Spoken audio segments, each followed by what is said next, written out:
saludarles en este programa especial para Café con Raíces con aroma a Torá.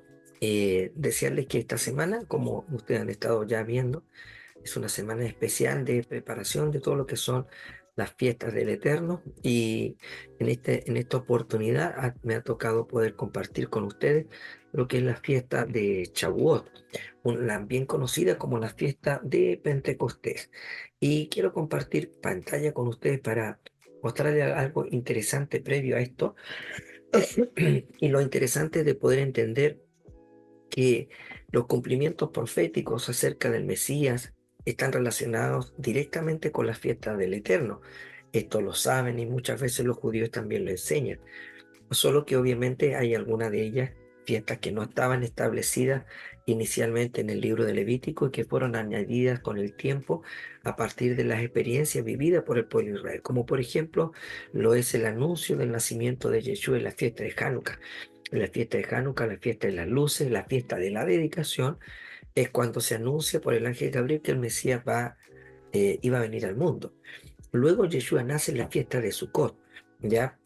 No estoy siguiendo el orden para todos los efectos, pero respecto de cómo son las fiestas, sino de cómo el anuncio del nacimiento de Yeshua fue en Hanukkah, su nacimiento fue en la fiesta de Sukkot, él muere en una fiesta de Pesach o Pascua, estuvo sepultado durante los días de panes sin levadura, en esa ocasión resucita para los días de Bikurim, de las primicias.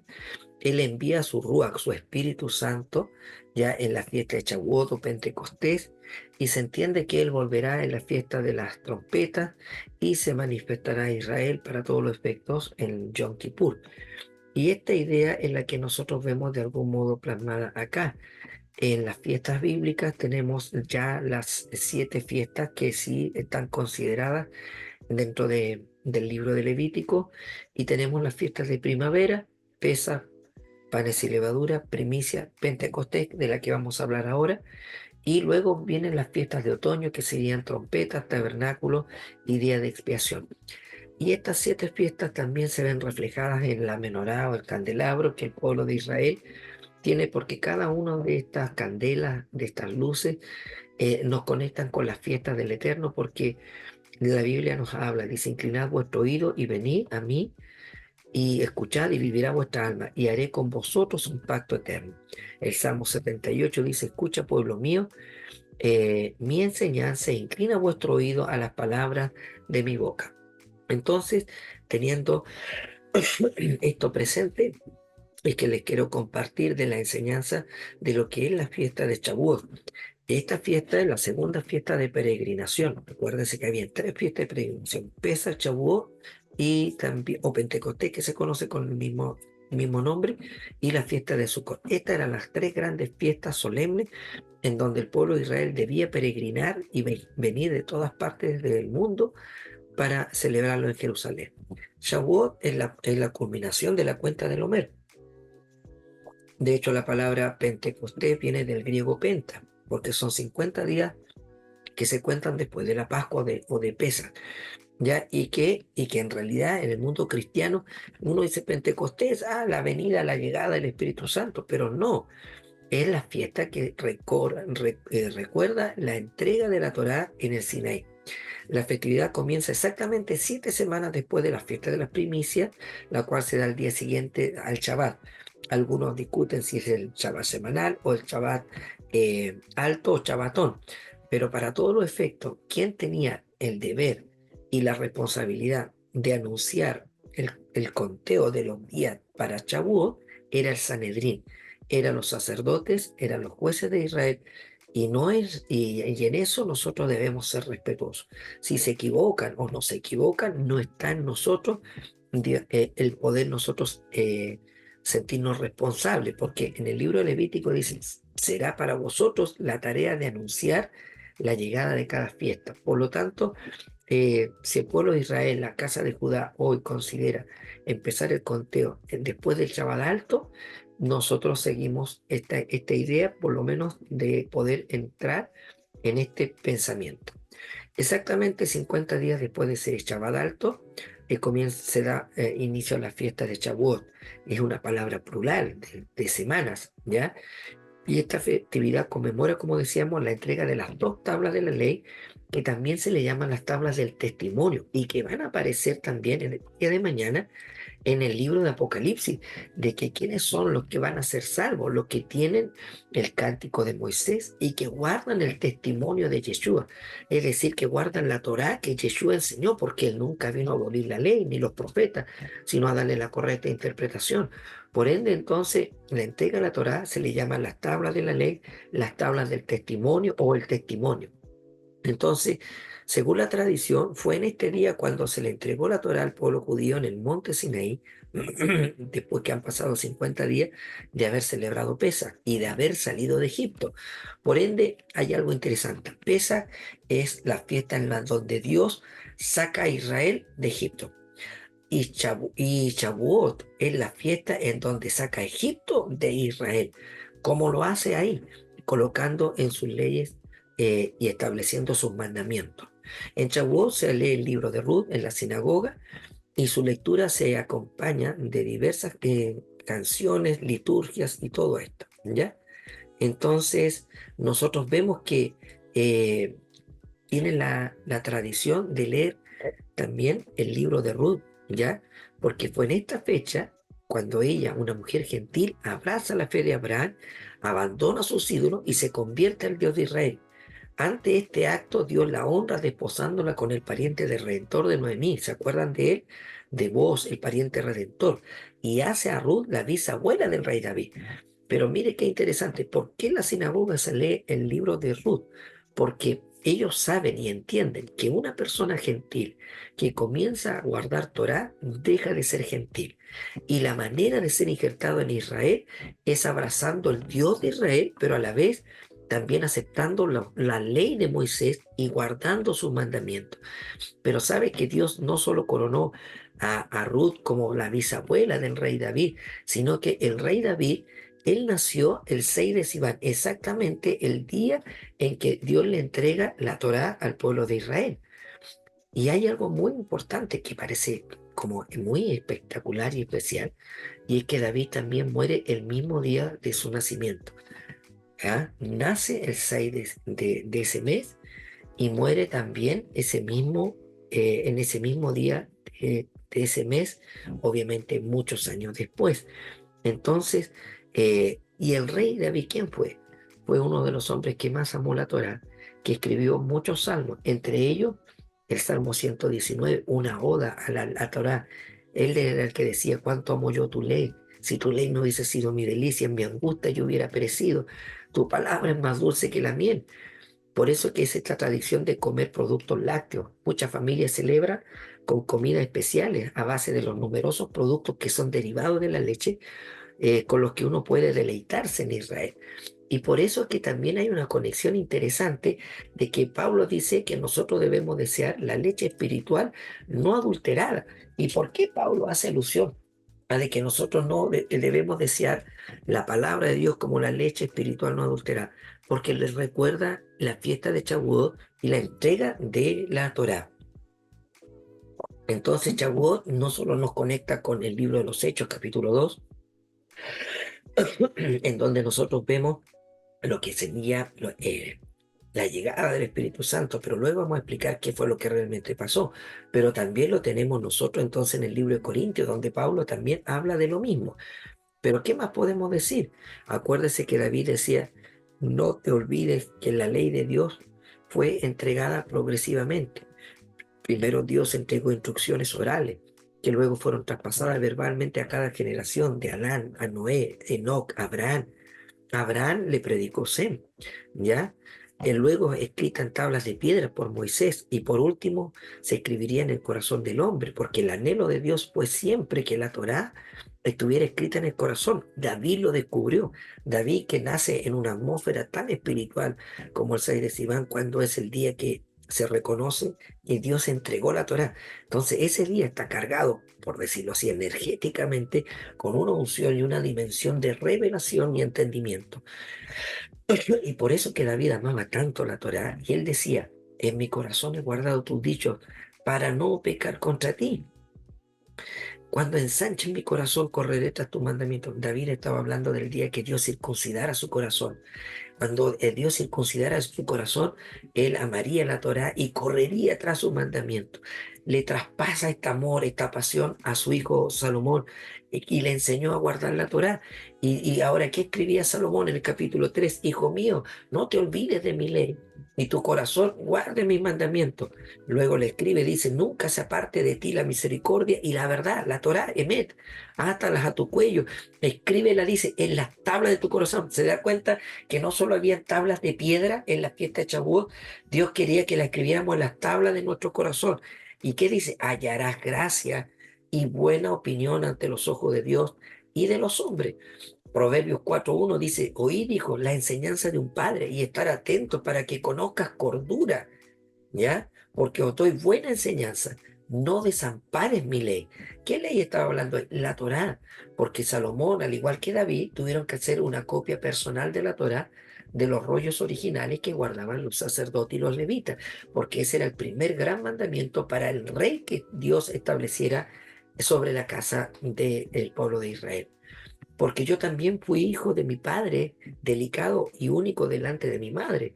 Y él me enseñaba, mira, David me enseñaba y me decía, retenga tu corazón mis razones, guarda mis mandamientos y vivirás. Entonces nosotros debemos entender de que si la ley de Moisés fue el que manda a hacer una copia personal a cada gobernante para que juzgue y haga justicia y gobierne con justicia, la cual él debía enseñar no solo a los hijos naturales, sino a los hijos del pueblo de Israel. De hecho, la época de oro más importante para el pueblo de Israel fue en los tiempos de David y Salomón, y había un refrán. ¿Cómo estás tú, hermano? Aquí disfrutando de las bendiciones de Dios bajo mi higuera. ¿Por qué? En Primera de Reyes, capítulo 2 ahí está diciendo claramente que por causa de que Salomón y que David enseñaron a guardar la Torá y los mandamientos e instaron al pueblo a guardar la Torá, dice que cada uno disfrutaba de las bendiciones de Dios debajo de la higuera. Por eso que cuando Yeshua llama a Natanael, le dice, cuando estabas debajo de la higuera te vi. Vamos a conectarnos con otra higuera que después Jesús maldijo. Wow, ¿de qué está pasando aquí? Vamos a hacer unas conexiones extraordinarias con Shavuot. ¿Y es por qué? Porque Natanael era un hombre justo. Por eso le dijo, aquí viene un verdadero israelita en que no hay engaño. ¿Por qué? Porque Yeshua sabía que Natanael guardaba la Torá, guardaba los mandamientos. Y Natanael le dice, como hombre justo, ¿de dónde me conoces como para que tú digas esto? Cuando estabas debajo de la higuera este hebraísmo. Yo conozco tu vida, que has estado disfrutando de las bendiciones por causa de guardar la Torá. En Deuteronomio 17, 14 dice, cuando te sientes sobre el trono de tu reino, entonces escribirás para ti un libro, una copia de esta ley del original que está al cuidado de los sacerdotes y lo tendrás contigo y lo leerás en él todos los días de tu vida para que aprendas a temer a Jehová tu Dios, para guardar las palabras de esta ley y estos estatutos para ponerlos por obra, para que no se eleve tu corazón sobre tus hermanos, ni se aparte del mandamiento ni a diestra ni a siniestra, a fin de que tú prolongues tus días de vida y tu reino y tus hijos en medio de Israel. Entonces, Shavuot no es solo una fiesta que se debe celebrar el 6 de Sivan para todos los efectos y comer lácteos solamente, no, es para que nosotros mantengamos viva esta idea de que si yo sigo guardando desde el rey para abajo y cada uno de nosotros guardamos sus mandamientos, podremos ser de larga vida. Había una promesa y por eso es que nosotros conectamos que en la fiesta de Pentecostés, en Hechos 2, fue la entrega del Espíritu Santo porque empezaron a hablar en otras lenguas y hablar las maravillas de Dios. ¿Eso de dónde viene? ¿Qué cumplimiento tendría que ser? Jeremías 31 al 33 dice el profeta Jeremías, he aquí que vienen días, dice Jehová, en los cuales haré un nuevo pacto con la casa de Israel y con la casa de Judá, no como el pacto que hice con sus padres el día que los tomé para sacarlos de dónde, dice, de la tierra de Egipto, porque ellos invalidaron mi pacto, aunque yo fui un marido para ellos. ¿Y por qué dice un marido? Porque cuando le entrega la Torá, esas dos tablas representan una ketubá, un pacto matrimonial, porque el pueblo que estaba ahí dice que se habían preparado durante 3 días, habían lavado su ropa, habían lavado su cuerpo y estaban preparados en un acto de matrimonio. La nube de gloria era como una jupa, Y era allí un matrimonio entre el rey de Israel, el rey de reyes, el rey del universo con su pueblo, con su amada. Pero este es el pacto, pero ellos lo invalidaron. Pocos días después de que ellos reciben la Torá, resulta de que ellos hicieron el becerro de oro y fueron infieles y quebraron el pacto.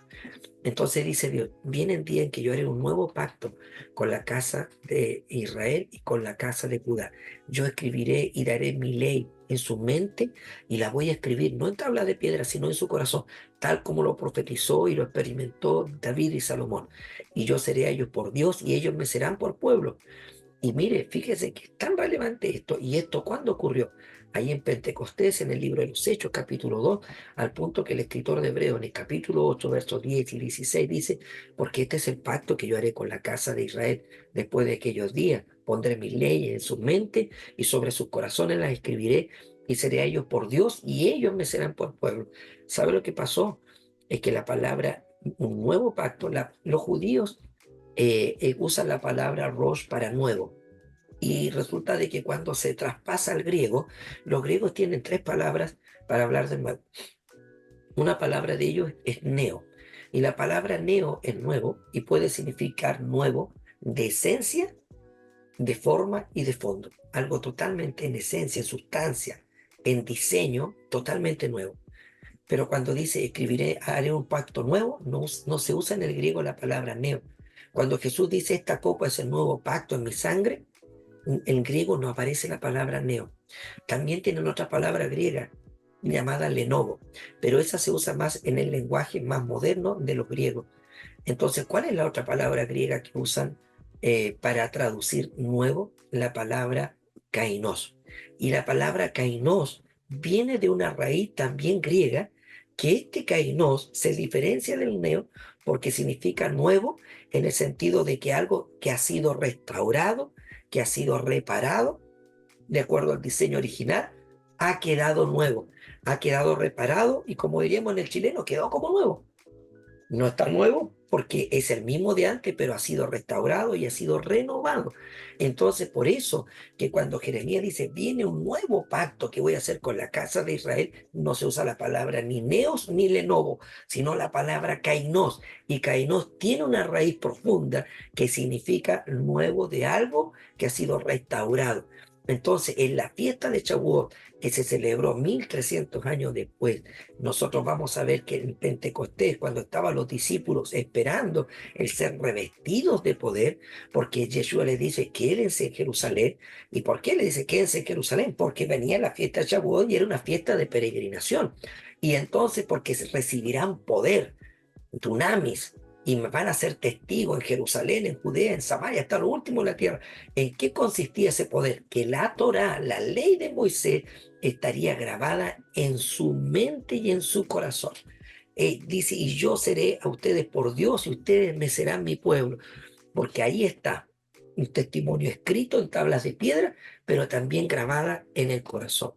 Entonces, nosotros podemos ver que hay algo interesante que aquí ocurre, que son las fiestas del Eterno, y la fiesta de Shavuot es en esencia una fiesta agrícola. Y aquí tenemos el ciclo del calendario agrícola de Israel. Si nosotros comenzamos en el mes de Adar, ya es donde sería para nosotros más o menos entre febrero y marzo, ya nosotros tenemos que en el mes de Nisan, que podría ser entre marzo y abril, ya es que es donde va a comenzar la primavera y se celebra Pesach. Pasamos al mes de Iyar, ya contando hacia y caminándonos durante 50 días para llegar a la fiesta de Shavuot, que es la fiesta de Sivan y que se celebra ahí, entre mayo y junio. Y entonces tiene que ver con esta fiesta en donde ya están las cosechas ya preparadas, porque la primavera y nos vamos acercando al verano y estamos en un clima mediterráneo. Luego nosotros nos pasamos luego a la fiesta de el mes de Tirri, que viene a ser entre septiembre y octubre, y ahí vamos a tener la fiesta de las trompetas y también el Día del Perdón para llegar cerca del otoño a la fiesta de los tabernáculos. y luego terminamos en el mes de Kislev, que sería la fiesta de las luces o la fiesta de Hanukkah. Entonces, nosotros tenemos este calendario lunar agrícola que nos lleva a este entendimiento. Entonces, Shavuot se celebra al atardecer del día 5 de Sivan, al final de la cuenta del Omer, es decir, 7 semanas después, 50 días. Entonces, como dijimos que es una fiesta netamente agrícola, se denomina también fiesta de las cosechas, también fiesta de los primeros frutos. También hay un bicurín en todo esto. Es una conmemoración de la costumbre de traer ofrenda al templo sagrado con los primeros frutos de la cosecha y los primeros animales nacidos del rebaño. Ahora, ¿qué más había ahí? Cabe destacar que este carácter agrícola de celebración se ha logrado preservar, ¿ya? A pesar de la destrucción del templo sagrado. Entre los símbolos de la representación se incluyen 7 productos con los que la tierra de Israel ha sido bendecida: el trigo, la cebada, las uvas, el higo, la granada, el aceite y los dátiles. Entonces, por eso es que nosotros en la diáspora, más que celebrar la fiesta, nosotros más bien la conmemoramos. ¿Por qué? Porque no hacemos la fiesta de peregrinación, no subimos a Jerusalén porque tampoco está el templo. Entonces, como celebrarlo en esencia, lo más cercano es conmemorarlo. Entonces, pero ¿cómo celebraban? Con un día de descanso en el que no se trabaja, se cena en familia, es como un Shabbat. En la sinagoga se hacen las lecturas de los 10 mandamientos y se acostumbra a permanecer despierto toda la noche estudiando Torah. Por eso que cuando vemos en Hechos 2 y dice que a las 9 de la mañana fueron llenos del Espíritu Santo. ¿Por qué? Porque los 120 discípulos de Yeshua estaban haciendo la costumbre de Shavuot de haberse quedado toda la noche. ¿Y qué estaban haciendo? Cantando salmos, leyendo la Torá, leyendo los mandamientos, leyendo el libro de Ruth. Resultado de todo, fueron llenos del Espíritu Santo. Esa es la razón por la cual vino. Fue una noche de salmo, de cantar, de leer el libro de Ruth, de leer los mandamientos. Eso provoca y hace que arda el corazón y un fuego se encienda. Acuérdese que Jesús resucitó y ese matrimonio de discípulos que iban camino de Maús decían: no ardía nuestro corazón cuando nos abrían las escrituras. Claro, porque estudiar la Torá hace que tu corazón pueda arder, y eso fue lo que ocurrió. Entonces, Shavuot es la costumbre antigua de quedarse despierto toda la noche, y a las 9 de la mañana ya era un fuego encendido que nadie paraba. Los 120 fueron llenos del Espíritu y comenzaron, ¿ya? Entonces, nosotros debemos entender esto. La Torá indica que las almas de los eventuales conversos también estuvieron presentes, porque hay algo importante en los servicios de la sinagoga. En la mañana de Shavuot se lee este libro de Ruth, porque era una mujer no judía cuyo amor por Dios y la Torá la llevaron a convertirse al judaísmo. Y la Torá indica que las almas de los eventuales conversos también estuvieron presentes en el Sinaí. Y usted, que ha sido salvo por Yeshua y que ha sido injertado en Israel, el judío dice que tu alma también estuvo en Shavuot cuando Dios entregó la Torá. ¿Por qué dice? Yo estoy haciendo este pacto, dice Dios, con aquellos que están aquí hoy y también con aquellos que no están hoy aquí. Eso está en Deuteronomio 29:3. Esto es potente.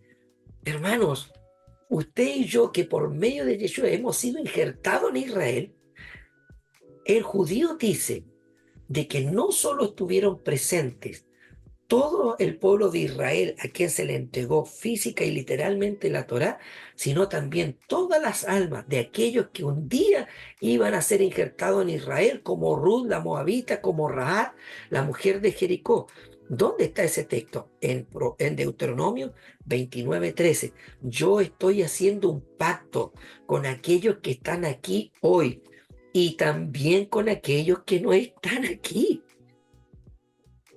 Ruth tiene tantas conexiones con Shavuot porque ella se convierte, como dijimos, en el ancestro del rey David. Pero hay una conexión con Mateo 21. La fiesta de Shavuot me conecta con la higuera estéril. ¿Se acuerda que en Juan, Yeshua le dice a Natanael: cuando estaba debajo de la higuera yo te vi? Y ahora Jesús se encuentra con una higuera y la maldice. Por la mañana, Mateo 21, volviendo a la ciudad, tuvo hambre y viendo una higuera cerca del camino, vino a ella y no halló nada en ella, sino hojas solamente, y le dijo: nunca jamás nazca de ti fruto. Y luego se secó la higuera. ¡Wow! Y viendo esto los discípulos decían maravillados, ¿cómo es que se secó esta higuera enseguida? Respondiendo a Yeshua le dijo, de cierto digo, que si tú tuvieras fe como, y no dudares, sino, no solo haréis esto de la higuera, sino que si a este monte le dijeres, quítate y échate en el mar, le será hecho. Muchos creyentes no saben en qué época y por qué razón Yeshua hace esto de maldecir la higuera. Es para muchos una incógnita. Ni mucho menos la conectan con la fiesta de Shavuot, porque la maldición de la higuera de aquí, de la higuera, tiene que ver con Shavuot. ¿Por qué? ¿Qué es lo que Yeshua buscaba? Él buscaba frutos de su pueblo y no los halló. ¿Sería coincidencia que Yeshua llamó a Natanael y le dijo esto cuando estaba bajo la higuera te vi? Natanael nunca estuvo bajo la sombra de la higuera, literal, física, sino que estuvo bajo la sombra de la bendición que experimentan los hombres por guardar la Torá. Y Natanael era un hombre que estaba dando muchos frutos. Por eso que Yeshua lo llamó para que fuera parte de sus discípulos. Jesús no llamó a nadie que no guardara Torá. Jesús llamó a puros judíos y judíos que guardaban mandamientos. Mire, la cita paralela de esta está en Marcos 11. Dice, Yeshua buscó fruto en ella cuando no era tiempo. Una higuera con hojas debía tener ya frutos en crecimiento, o si no sería estéril aquella temporada. Por eso las palabras de Yeshua dice que fue a ver si tal vez ya hallaba algo. Esta es la cita paralela. Los primeros frutos, los primeros higos maduraban a fines de mayo o las primeras semanas de junio en la fiesta de Pentecostés. Entonces, cuando Jesús se acercó a la higuera, ya estábamos a fines de mayo y estábamos cerca del 6 de Sivan, cuando esta experiencia ocurre. Y Jesús dice, bueno, se supone que en unos días más viene la fiesta de Shavuot y ya deberíamos estar cosechando algunos higos. Pero puede que hayan algunos higos maduros que hayan madurado antes, porque si hay tantas hojas, seguro debe tener fruto.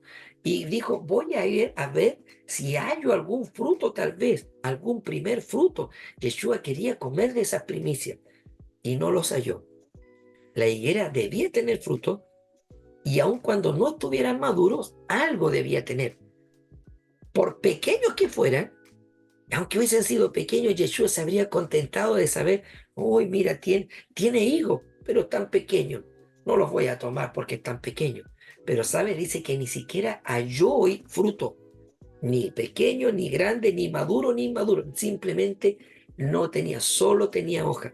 Es decir, de aquí a los días que restaban para llegar a Shavuot, esa higuera nunca iba a dar fruto. Entonces, Yeshua la maldice porque esa higuera ese año debió haber dado frutos. Y aunque a lo mejor inmaduros o pequeños, debía tener. Yeshua estaba buscando frutos, no estaba interesado en las hojas. A Yeshua no le impresionan las apariencias, no le impresionan las hojas. Lo que a él le llama la atención son los frutos. Por eso que Mateo 7:15 dice, por sus frutos se conoce el árbol. A Yeshua tampoco le impresionan las tradiciones que tú y yo guardemos. A Yeshua tampoco le impresionan los rituales externos que podamos nosotros copiar y de buena manera seguir del judaísmo rabínico, que muchas veces son bonitos. Pero ¿sabe qué? Estos rituales externos, estas tradiciones son hojas y no frutos. Porque el verdadero fruto es guardar sus mandamientos. ¿Sabe? Las hojas representan la hipocresía, la falta de interés en la Torá.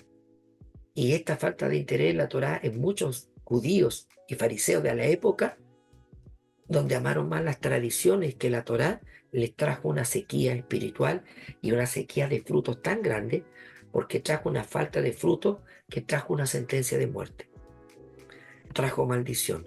La presencia de frutos trae honra, trae bendición. Las personas se conocen no por lo que dicen, sino por lo que hacen, hermanos. Nosotros somos el resultado de lo que creemos y no de lo que decimos. La gente nos conoce y sabe y nos pesa por lo que hacemos, no por lo que decimos. Shavuot es la fiesta de frutos, no de hojas, porque las hojas, ¿saben de lo que habla? ¿Qué representan las hojas? Las hojas representan ausencia de Dios, ausencia de Torá. Las hojas solo representan tradiciones buenas tradiciones, pero si no hay fruto, es una religión vacía, es una falsedad, es un autoengaño, algo no verdadero, no auténtico, una fe muerta, como dice Judas. Las hojas nos hablan de una incorrecta forma de acercarnos a Dios. Sí, es una manera equívoca de acercarnos a Dios. ¿Se acuerda de Adán y Eva? Dice que cosieron, mire, va a ser interesante, porque Shavuot está conectado con el huerto del Edén. ¿Sería coincidencia que Adán y Eva, al ver su desnudez, cosieron hojas de higueras para cubrirse? ¡Wow! Entonces Shavuot me conecta con la higuera que Yeshua maldijo y me conecta con Génesis, con Adán y Eva, que cuando se dieron cuenta que estaban desnudos por haber desobedecido la Torá, la instrucción oral de Dios, creyeron que con las hojas de higuera se podían presentar y relacionar con Dios. Y Dios no anda buscando hojas, anda buscando frutos. Y Shavuot es una fiesta en donde tú te acercas con los frutos y las primicias de lo que Dios, con lo que Dios y a ti te ha bendecido. Las hojas hablan de desnudez espiritual, de pobreza espiritual, como está en Apocalipsis 3:15. Las hojas, el follaje hablan de lo superficial, de lo externo, de lo aparente, de lo visible. Y Dios no es superficial, tampoco es visible. Él es profundo y es invisible. Él busca en lo profundo de nosotros. Por eso que Dios quería grabar la Torá en lo profundo de nuestro corazón. Él puede y mira lo invisible de nosotros, aquello que otros no a veces no pueden ver ni percibir. No tratemos de tapar con hojas nuestras carencias. Mejor es buscar a Dios y ser revestido de Él. La cuestión es simple. El que no tiene fruto se tapa con hojas. Quien no ha conocido a Dios de verdad nunca va a dar fruto. Quien no guarda Torah nunca va a dar frutos. Solo daremos hermosas, fuertes y quizás atractivas hojas. Pero no hay fruto. Y la alabanza sin frutos es superficial. La oración sin frutos es solo hojas, es follaje, es superficial. Orar sin frutos es orar con uno mismo. Por eso que Shavuot, hermano, representa al creyente que guarda mandamientos y que se presenta en esta fiesta de peregrinación con fruto. Cuando se hablan de frutos, existen dos palabras griegas, carpos y genoma. Aquello que es producido por un organismo vivo, ese es carpos. Pero genoma viene de genética, de genes. Por lo tanto, el fruto, las obras, las acciones son la expresión visible del poder que obra internamente, invisiblemente, siendo el carácter del fruto la evidencia del carácter de aquel que lo produce. Un buen fruto siempre hablará de Yeshua, de su simiente, de su genética. Un mal fruto o la ausencia de él es el reflejo del carácter caído de un ser humano, de su incapacidad, de su esterilidad para dar fruto, porque Yeshua dijo, separado de mí, nada podéis hacer. El que está unido al Mesías recibe de su savia, de su genética, y lleva mucho fruto, como dice Juan capítulo 15. Entonces la verdadera alabanza, la verdadera adoración es que tú des fruto digno de arrepentimiento. Por eso que Pablo le dice a Timoteo, mira, el que lucha como atleta no va a ser coronado si no lucha legítimamente. Y luego dice, el labrador para participar de los frutos debe trabajar primero. Los frutos entonces hablan de mi trabajo y de mi relación con Dios. Acuérdense que en Génesis, cuando Dios habla o la historia de José, al primer hijo, ¿cómo le llamó? Manasés, porque Dios me ha hecho olvidar la aflicción, la pena, la tristeza en la casa de mi padre. Pero luego Dios le da un segundo hijo a José y se llama Efraín. Y le llamó su nombre Efraín porque dijo, Dios me hizo fructífero en la tierra de mi aflicción. Entonces el fruto habla de la presencia personal en Dios que cambia, que sana, que revierte. El fruto me habla de limpieza, de cuidado, porque Yeshua dijo, el que permanece en mí y lleva fruto, mi Padre le amará y vendremos y le amaremos y lo limpiaremos para que lleve más fruto. El pecado, por otro lado, nos ensucia y no nos permite llevar fruto, porque ¿qué es lo que es el pecado? Es la infracción de la Torá. En la Escritura vemos dos higueras, una de la clase sacerdotal que no daba fruto, y de los sacerdotes, de los jerarcas, de muchos de ellos que solo se dedicaron a guardar tradiciones y que abandonaron la Torá y dejaron de dar fruto y fueron maldecidos. vuestra casa será dejada desierta. La casa de Chamai le ocurre esto por amar más la tradición que la Torá. Y la otra higuera era la estéril Israel, el pueblo de Dios. Pero ¿qué dice Lucas 13? 3 años que venía buscando fruto y no lo encontraba.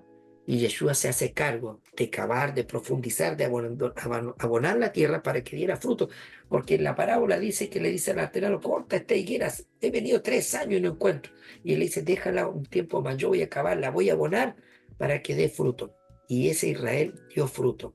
Por eso que, para terminar, quiero decirle que la fiesta de Shavuot no solo que me conecta con el libro de los Hechos, no solo me conecta con la higuera que Yeshua maldice, Shavuot no solo me conecta con el huerto del Edén, con las hojas de higuera que coció Adán y Eva, me conecta con Salomón, con David, con Natanael. Y David decía, bienaventurado es el varón que no anduvo en consejo de malos, ni estuvo en camino de pecadores, ni en silla de escarnecedores se ha sentado, sino que en la ley, en la Torá de Jehová, está su delicia, y en su ley medita de día y de noche. Mira, va a ser como un árbol plantado junto a corrientes de agua que da su fruto en su tiempo. Es decir, va a llegar Shavuot y va a dar su fruto. Y su hoja, que es bonita, no se va a caer. Y todo lo que hace prosperará. La fiesta de Shavuot o la fiesta de Pentecostés es la fiesta del tiempo de la cosecha. Es el tiempo en que Dios viene a buscar y a recoger fruto en nosotros. Por eso es que el apóstol Pablo llama al periodo de la ley escrita en piedra como el misterio de piedra, el ministerio de piedra. Y cuando la Torá fue grabada en el corazón, lo llamó el ministerio del Espíritu. Cuando estuvo en piedra, hubo muerte. 3.000 personas murieron por causa del pecado de idolatría con el becerro de oro. ¿Por qué? Porque la Torá, Moisés baja con la Torá escrita en piedra y la tiene que golpear y se rompe en 1.000 pedazos. Y esta Torá escrita en piedra trajo muerte. Por eso que dice que la letra mata.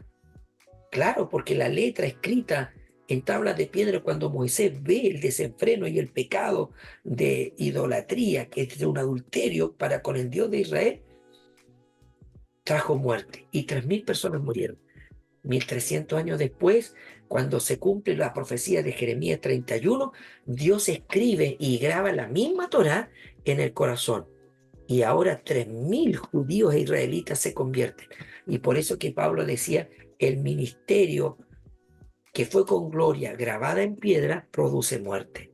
Pero el ministerio del Espíritu grabado en el corazón produce vida. Shavuot es la fiesta de la vida, es la fiesta en donde la Torá es escrita y grabada en el corazón. Quedó grabada con tabla de piedra y fue puesta dentro del arca del pacto como la tabla del testimonio, porque nosotros entendemos de que la Torá es la ley de Dios, la constitución y el mandamiento para el pueblo, para la nación, para la familia, para los reyes, para los sacerdotes, para el padre de familia y para todos nosotros.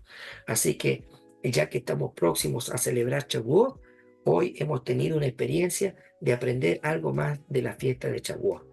Ha sido, y este café que me ha servido para mantenerme un poco más despierto, ahora que estoy grabando esta enseñanza, que el Eterno, el bendito de les sea, les prospere y les bendiga.